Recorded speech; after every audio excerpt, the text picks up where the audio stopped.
Okay, I'm here today with Rami Malek. Welcome to Australia. Thanks. You get a few scripts coming your way, but in any of your dreams, would you ever think about playing a character like Freddie Mercury? Not in my wildest dreams.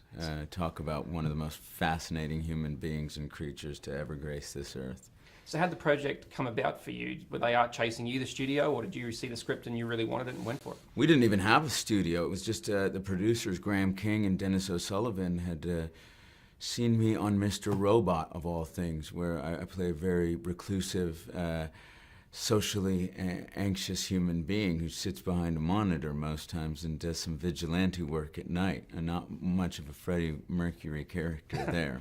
So I don't know. I guess they saw something in that, in what I was doing. They looked at some of my other work, and then we had a meeting in Los Angeles, and 6 hours later, I was told I had the part. Wow. Yeah. So which I didn't believe, and then and for rightly so, I had to keep auditioning after that. So what source material can you draw upon? I mean, there's people you could speak with, things that you could look at. What really helped you out, most of all, bringing the character to life? I think everything. There was not just one particular thing. I mean, there's all the archival footage. You can watch him before he goes on stage. He does some curious things, and after a show, the feeling of elation as he's disrobing, you get how proud and how much he loves being on stage, all of those aspects, as well as just listening to him in a radio interview. I would pick up nuances as to how he would treat someone when he ordered a vodka tonic, and I put those amalgamated all of them and started to create something. But the most useful was writing out his song lyrics, because I thought, it's basically a diary, something coming straight from the soul that's just poetic, and if you're going to sing anything, it's probably the truth. You've played plenty of characters before, but a real life person here, a biopic, big Hollywood studio movie.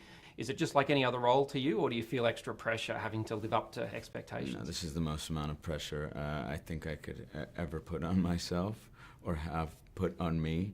But if I looked at it from that perspective, it was a losing game. I just had to remove myself from that and remove. In order to do that, you have to stop thinking about him as such a deity and an icon, and as he is revered in so many ways to so many people. Just had to break him down and think he's just a human being. As odd as that sounds to say, but you got to take that cape and crown off of him and look at the man behind the front man, and that was the way to tackle it. And what was the most challenging part of the role? It looked like a very physical performance, particularly during the big concert scenes. Yeah, I mean, there was one point after Live Aid where I just wanted to, I laid down backstage, and I just tried to take in as much air as possible and breathe, because I was done. I was out of breath in a way. I cannot imagine how he did that day in and day out. And what was it like seeing the film for the first time yourself? Can you look at yourself and love the performance, so to speak, or are you someone who's a little bit critical watching yourself on screen? What was that like? Yeah, I'm a bit too critical. But I appreciated other performances in it. I'm always going to be hard on myself. But I think the cast collectively was a 10 out of 10, if not higher. I mean, these performances are spot on. Everyone was so dedicated to their characters, and I could not have asked to be surrounded with people who were not just talented, but put in the work day in and day out to honor this band and honor their story and honor Freddie Mercury. And we're heading into awards season now in Hollywood with the Golden Globes, the SAGs, the Oscars. People have mentioned your name, your chance at getting a nomination. Do you think about that sort of stuff, and what would it mean to you, I guess, if it happened?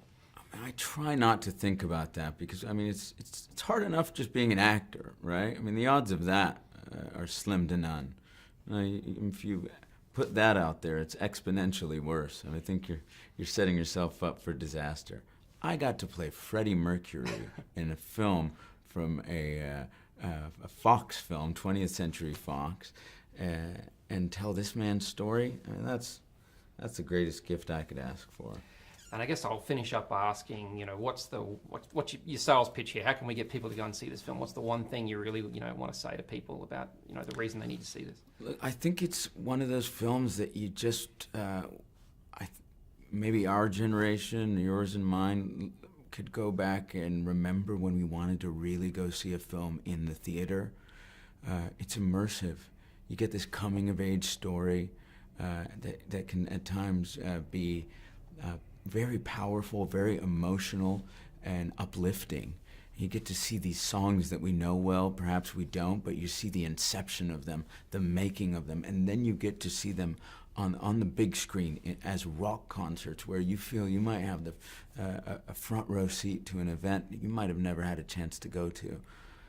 I think that's pretty special. All right. Well, Rami Malek, thank you so much for coming to Australia, and hopefully lots of people go and see your film here. Thank you, man. Love it down here. Okay. Thanks a lot.